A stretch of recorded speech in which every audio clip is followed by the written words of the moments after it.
नमस्कार। आपने ये जो विजुअल देखे, ये विजुअल दिल दहला देने वाले हैं कि किस कदर इंसानियत को शर्मसार किया और दरिंदगी दिखाई कि जिस तरह से एक व्यक्ति ने जो पुराना पिंड आरसपुरा का रहने वाला था, लकी सन ऑफ मंगाराम, उसने एक ही परिवार के 4 सदस्यों पर किस तरह से डीजल फेंककर दरिंदगी का सबूत दिया है। और कल भी वो खबर दिखाई थी और उस दिन भी खबर दिखाई थी जिस दिन जलाया होता। और वो गवर्नमेंट मेडिकल कॉलेज में ज़ेरे इलाज एक ही परिवार के 4 सदस्य, जिसमें बच्चों के माता पिता और एक बच्चा जिसकी 11 साल उम्र थी और एक बच्ची जिसकी 10 साल उम्र थी।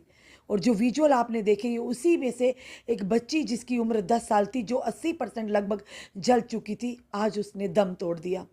और ये उसका आखिरी संस्कार की जो रस्मात थी वो की जा रही थी। पर सवाल बड़ा ये है कि एक दिल दहला देने वाली खबर है। और ये खबर वाकई हमें भी इस खबर ने झंझोड़ दिया।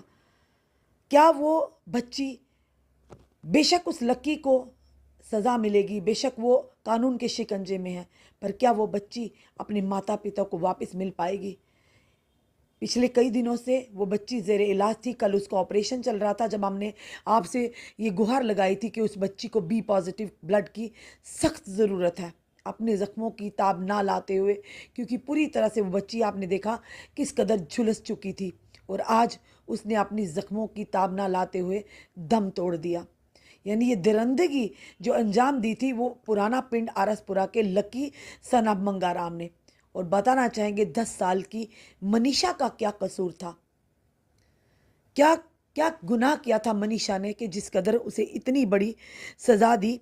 मनीषा डॉटर ऑफ जोगिंदर पाल, यानी एक ही परिवार के 4 सदस्यों को किस तरह से मौत के घाट उतारने का प्रयास किया गया।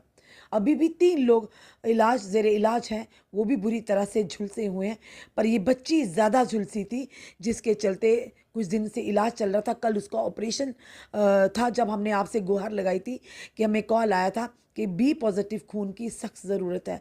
गरीब परिवार से हैं, दिहाड़ीदार लोग हैं, तो खुद सोचिए कितना मुश्किल हो जाता है अगर पूरे परिवार हॉस्पिटल में हो और एक बुज़ुर्ग दादा, यानी जिसका बेटा, बहू और उनका पोता पोती अस्पताल में हो, और बाकी जो आसपास के लोग हैं उन्होंने मदद की, जो भी मदद की। फ़िलहाल ये कहेंगे, पर ये ज़रूर कहेंगे कि ये एक दर्दनाक हादसा जो आरसपुरा के द्राप्ता इलाके से था। और एक व्यक्ति जिसने अपनी दरिंदगी दिखाई और एक ही परिवार के 4 सदस्यों को डीजल फेंक कर जला डाला। और वो बच्ची में से ही, उसी परिवार में से एक बच्ची जिसका नाम मनीषा था, 10 साल की उसकी उम्र थी, वो अब इस दुनिया में नहीं रही हैं। ये विजुअल उसी बच्ची की जो दर्दनाक, जिस तरह से उसकी मौत हुई है, ये वही के दर्दनाक विजुअल हैं आरसपुरा के।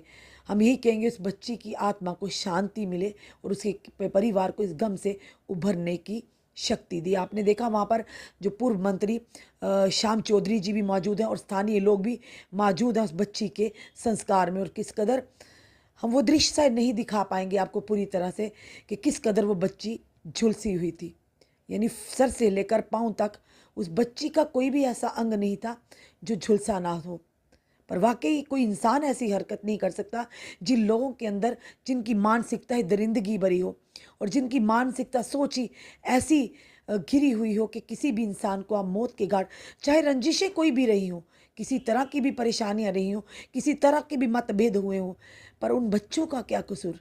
उस 11 साल के बच्चे का, उस 10 साल की बच्ची का, जिसने पूरी तरह से अभी दुनिया को जाना ही नहीं था। उसे शायद ये भी नहीं पता हुआ होगा कि उसे किस बात की सज़ा मिली है। ऐसे दरिंदों को तुरंत ऐसी सज़ा होनी चाहिए कि वो सज़ा दूसरों के लिए भी इबरतनाक बन जाए, यानी एक सबक बन जाए। लोग करना तो दूर, कई करोड़ बार सोचें ऐसा करने से पहले भी। तो ये हमने आपको दृश्य बताए। जो भी समय आप देख रहे हैं, ओम शांति ज़रूर लिखिए। एक 10 साल की बच्ची, और खुद सोचिए उस माता पिता पर क्या बीत रही होगी जिनकी पूंजी ही यही है, कोई दौलत नहीं है उनके लिए, उनके बच्चे, उनका परिवार ही सबसे बड़ी दौलत होता है। तो खुद सोचिए किस कदर वो माता पिता इस समय किस हाल में होंगे। एक पूरा का पूरा परिवार अस्पताल में और दूसरा उनमें उनसे एक बच्चा, उनका अपना ही कलेजे का टुकड़ा इस दुनिया से चला गया। हम फिर से जाते जाते प्रार्थना करेंगे कि भगवान उस बच्ची की आत्मा को शांति दे और उसके परिवार को इस गम से उभरने की ताकत दे और उस आरोपी को कानून ऐसी सख्त सज़ा दे कि ताउम्र वो याद रखे। यानी कि ये कहेंगे कि आने वाले समय में कोई भी अगर इस तरह की हरकत करना तो दूर सोचे भी ना। यानी किस तरह से एक ही पल में एक ही परिवार के 4 सदस्यों को जिंदगी और मौत के पड़ाव में डाल दिया। खुद सोचिए क्या बीत रही होगी उस परिवार पर। जुड़े रहिए ऐसे हमारे साथ अगले अपडेट के लिए। जय हिंद, जय भारत।